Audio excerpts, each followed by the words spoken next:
Halo, jumpa lagi dengan saya, Pak Gi, di channel Belajar Bersama Pak Gi.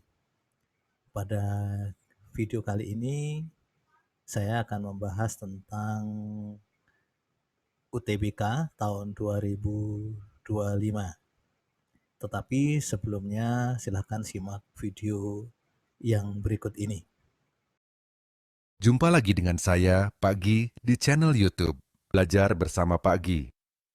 Channel yang membahas tentang pelajaran kimia di sekolah dan membahas soal-soal kimia dengan langkah-langkah yang mudah. Jangan lupa, subscribe ya.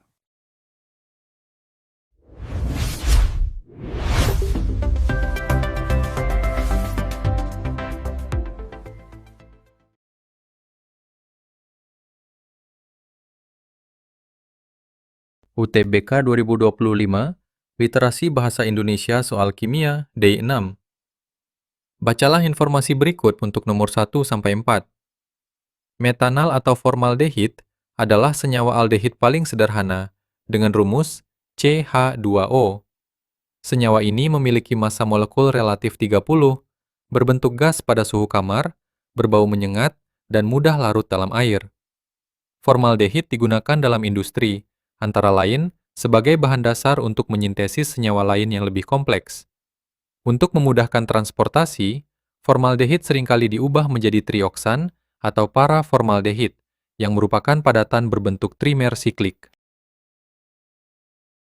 Selain digunakan dalam industri kertas dan tekstil, sebagian besar produksi formaldehid dunia digunakan dalam pembuatan resin urea formaldehid, fenol formaldehid, dan melamin formaldehid.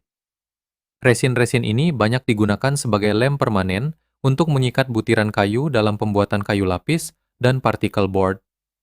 Selain itu, formaldehid juga diperdagangkan dalam bentuk formalin, yakni larutan yang mengandung sekitar 37% formaldehid dalam air, biasanya ditambahkan 10-15% metanol untuk mencegah polimerisasi. Formaldehid memiliki sifat antimikroba, sehingga formalin banyak digunakan untuk mengawetkan mayat dan jaringan biologis. Beberapa peneliti melaporkan bahwa formaldehid kemungkinan bersifat karsinogen, meskipun masih kontroversial. Baru-baru ini telah dilaporkan terjadinya peningkatan risiko kanker paru dan kanker hidung bagi pekerja industri yang terpapar formaldehid. Formaldehid seringkali ditemukan dalam asap kendaraan bermotor, asap rokok, dan produk degradasi termal berbagai bahan sintesis, seperti plastik. Beberapa pedagang lokal yang tidak bertanggung jawab seringkali menambahkan formalin pada mie basah, tahu, dan ayam potong. Soal nomor 1. Gugus fungsi yang terbentuk dalam oksidasi senyawa yang disebutkan dalam bacaan adalah A. Asetaldehid, B. Karboksilat, C. Hemiasetal, D. Keton siklik, E. Alkohol sekunder. Soal nomor 1. Gugus fungsi yang terbentuk dalam oksidasi senyawa yang disebutkan dalam bacaan adalah A. Asetaldehid, B. Karboksilat, C. Hemiasetal, D. Keton siklik, E. Alkohol sekunder. Oke, untuk soal nomor 1 ini kita lihat dulu teks yang berhubungan dengan soal nomor 1. Yaitu teks pada alinea yang pertama. Oke. Merujuk pada teks, senyawa yang sedang dibahas adalah metanal atau formaldehid. Sesuai dengan tata namanya, senyawa ini tergolong ke dalam kelompok aldehid atau alkanal. Aldehid dapat dioksidasi menjadi asam karboksilat dengan berbagai zat pengoksidasi seperti asam kromat, natrium dikromat, kalium permanganat, natrium hipoklorit, asam sulfat, dan sebagainya. Jika metanal dioksidasi, atom hidrogen pada gugus karbonil mengikat atom oksigen sehingga membentuk asam metanoat atau yang sering dikenal sebagai asam format dengan rumus HCOOH. Sehingga dapat disimpulkan bahwa gugus fungsi baru yang terbentuk adalah gugus karboksilat atau gugus karboksil ini ya. Nama senyawanya adalah asam karboksilat atau asam metanoat jika yang dioksidasi adalah metanal. Jadi jawaban yang tepat adalah jawaban B.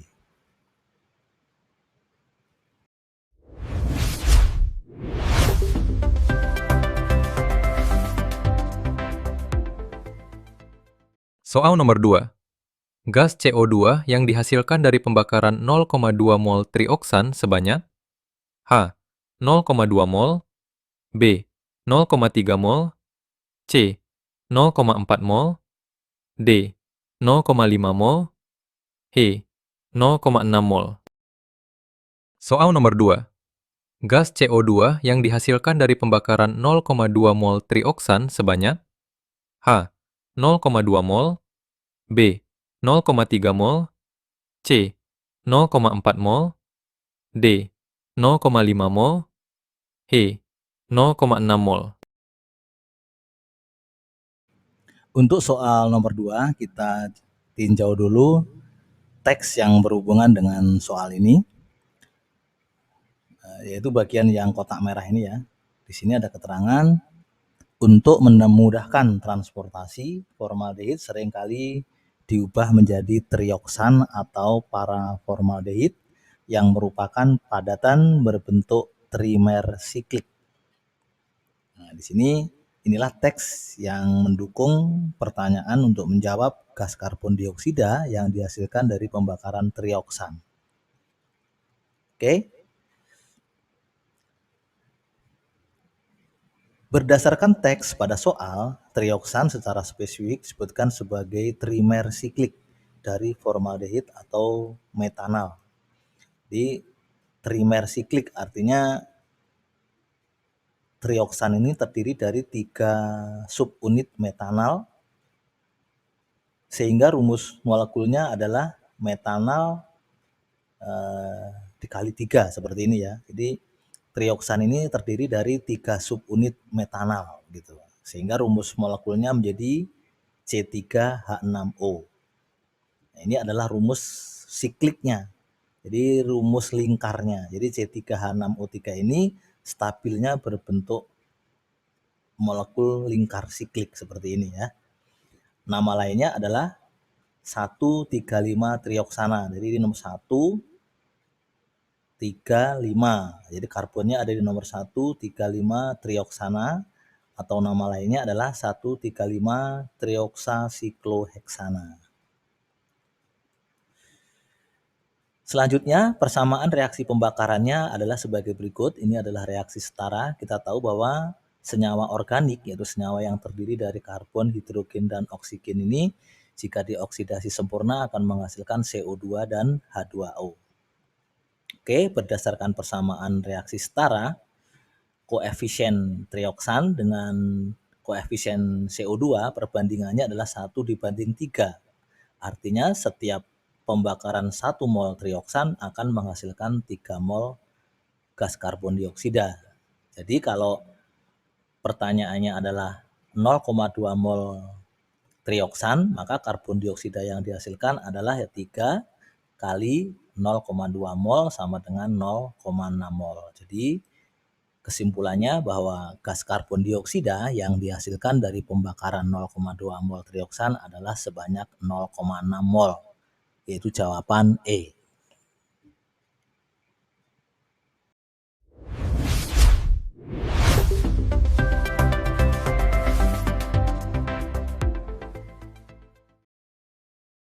Soal nomor 3.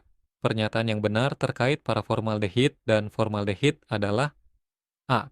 Paraformaldehid berbau lebih menyengat. B. Formaldehid lebih bersifat karsinogenik.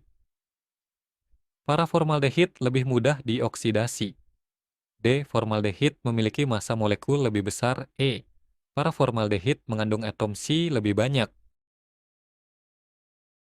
Soal nomor 3. Pernyataan yang benar terkait paraformaldehid dan formaldehid adalah A. Paraformaldehid berbau lebih menyengat. B. Formaldehid lebih bersifat karsinogenik. Paraformaldehid lebih mudah dioksidasi. D. Formaldehid memiliki massa molekul lebih besar. E. Paraformaldehid mengandung atom Si lebih banyak. Selanjutnya untuk soal nomor 3 kita tinjau teks yang berhubungan dengan soal nomor 3. Pada alinea pertama ini disebutkan metanal atau formaldehid adalah senyawa aldehid paling sederhana dengan rumus CH2O. Senyawa ini memiliki massa molekul relatif 30. Ini teks pertama yang mendukung soal nomor 3 ini ya, karena pertanyaannya adalah pernyataan yang benar terkait paraformaldehid dan formaldehid. Jadi di sini menjelaskan tentang formaldehid. Kemudian pada teks yang bawah ini, untuk memudahkan transportasi, formaldehid seringkali diubah menjadi trioksan atau paraformaldehid yang merupakan padatan berbentuk trimer siklik. Nah, ini juga pernyataan ini mendukung soal nomor 3. Kemudian teks yang mendukung lagi adalah di sini ada keterangan beberapa peneliti melaporkan bahwa formaldehid kemungkinan bersifat karsinogen meskipun masih kontroversial. Jadi di sini masih kontroversi tentang pernyataan yang menyatakan bahwa formaldehid ini karsinogen, begitu ya. Oke, kita tinjau pertanyaan dari nomor 3. Analisis berdasarkan teks menyatakan bahwa formaldehid memiliki rumus CH2O. Senyawa ini berwujud gas pada suhu kamar dan memiliki massa molekul relatif 30. Ini teks yang pertama ya yang mendukung soal ini. Kemudian yang kedua, paraformaldehid teks menjelaskan bahwa untuk memudahkan transportasi, formaldehid diubah menjadi trioksan atau paraformaldehid yang merupakan padatan berbentuk trimer siklik. Selanjutnya kita evaluasi saja setiap pilihan ya. Yang pertama pilihan A menyatakan bahwa paraformaldehid berbau lebih menyengat. Nah, pernyataan ini tidak sesuai dengan teks karena formaldehid yang berwujud gas memiliki bau yang sangat tajam dan menyengat, sedangkan paraformaldehid yang berbentuk padatan cenderung memiliki tekanan uap yang lebih rendah sehingga baunya tidak menyengat seperti gas murninya. Jadi seharusnya paraformaldehid ini berbau tidak lebih menyengat dari formaldehid. Jadi pernyataannya salah ya. Berikutnya untuk option B, formaldehid lebih bersifat karsinogenik. Nah, tadi berdasarkan teks masih kontroversi ya tentang pernyataan apakah formaldehid ini karsinogenik. Jadi masih kontroversial gitu ya, belum pasti. Kemudian pernyataan yang C, paraformaldehid lebih mudah dioksidasi. Nah, di sini paraformaldehid dibuat agar senyawa lebih stabil dan aman saat ditransportasikan. Jadi paraformaldehid atau trioksan ini dibuat agar lebih stabil. Karena lebih stabil, paraformaldehid cenderung lebih sulit bereaksi termasuk dioksidasi dibandingkan monomer formaldehid yang sangat reaktif. Jadi pernyataan B dan pernyataan C ini juga salah atau kurang tepat ya.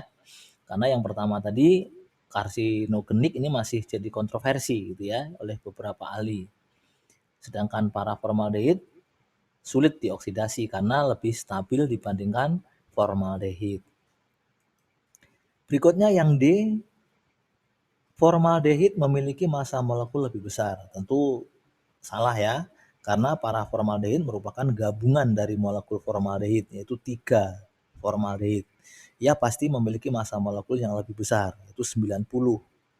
Karena trioksan 3 kali dari metanalnya ya. Jadi MR-nya 90.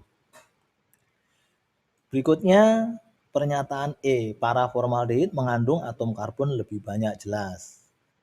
Dari penjabaran rumus kimianya, satu molekul formaldehid rumusnya adalah CH2O. Hanya memiliki satu atom karbon, sedangkan satu molekul paraformaldehid dalam bentuk trioksan, C-nya ada 3. Ya. memiliki 3 atom karbon. Jadi pernyataan yang benar adalah bahwa paraformaldehid mengandung atom karbon lebih banyak. Jawaban E ya.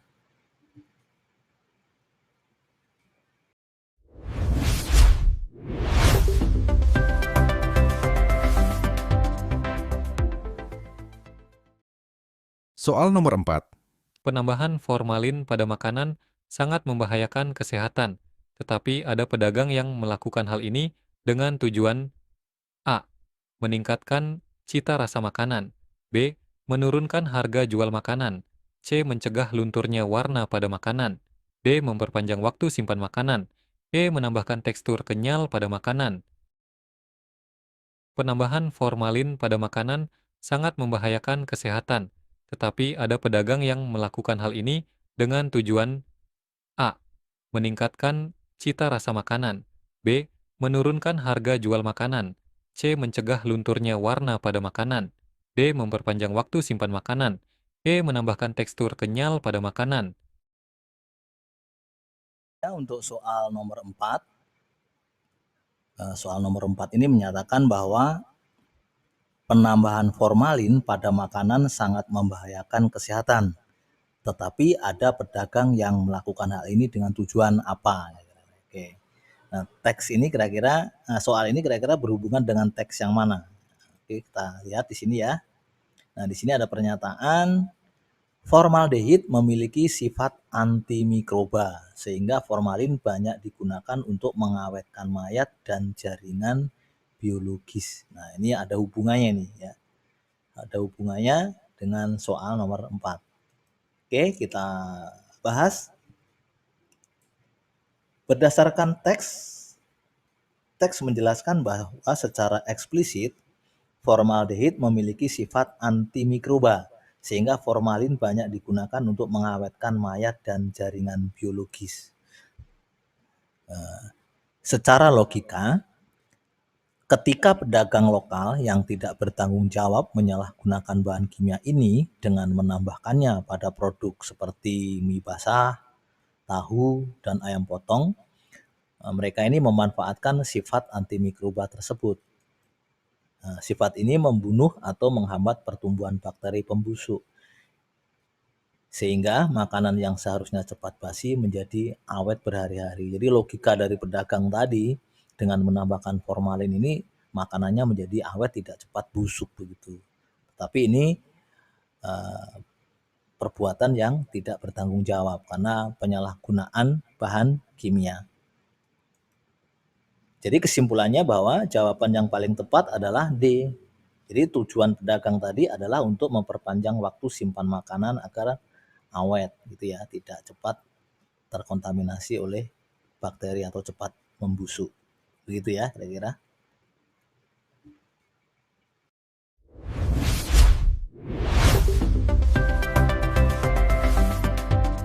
Terima kasih kepada Anda yang telah bergabung dan berlangganan di channel ini. Partisipasi Anda sangat berarti untuk tetap terus berbagi ilmu dan menyajikan video edukasi yang bermanfaat. Dan selamat belajar, semoga sukses.